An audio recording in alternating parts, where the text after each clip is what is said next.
15. Thomas Soto. On innove avec, à vous, Anis et Mbida. On connaissait les ascenseurs qui montent et qui descendent à la verticale, ça c'est du très classique.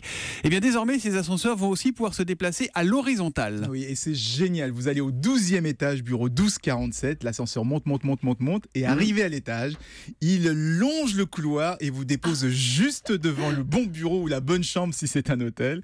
Ça fait 160 ans qu'il n'y avait pas eu de grosse invention dans les ascenseurs. Il y avait toujours une colonne et une seule cabine. Donc, plus l'immeuble était haut, plus il fallait attendre. Et bien, avec ce système, on pourra mettre plusieurs cabines dans la même colonne d'ascenseur. POC, elles pourront se garer sur le côté pour laisser passer une autre. Donc, au final, on attendra maximum 15 secondes. Bon, mais vous dire que j'ai une nature inquiète, mais il n'y a pas un petit risque de bouchon, de carambolage entre les cabines? C'est justement pour vérifier qu'il n'y a pas de problème que l'inventeur de ce système, l'allemand ThyssenKrupp, a conçu une tour de 240 mètres de haut pour tester son ascenseur. Wow. Elle vient d'être inaugurée, cette tour. Donc, il va pouvoir vérifier, valider que tout fonctionne très bien, sans aucun problème. En tout cas, ce nouvel ascenseur, il intéresse déjà tous les architectes parce qu'ils pourront imaginer des immeubles totalement différents de ceux d'aujourd'hui, avec par exemple des cabines d'ascenseurs qui feront tout un circuit comme ça à l'intérieur, un petit réseau interne. On est un peu dans le 5e élément là, dans le film. Il y a déjà des projets en cours ou pas? Oui, à Berlin, il y a un gratte-ciel avec une forme totalement inédite qui va être construit.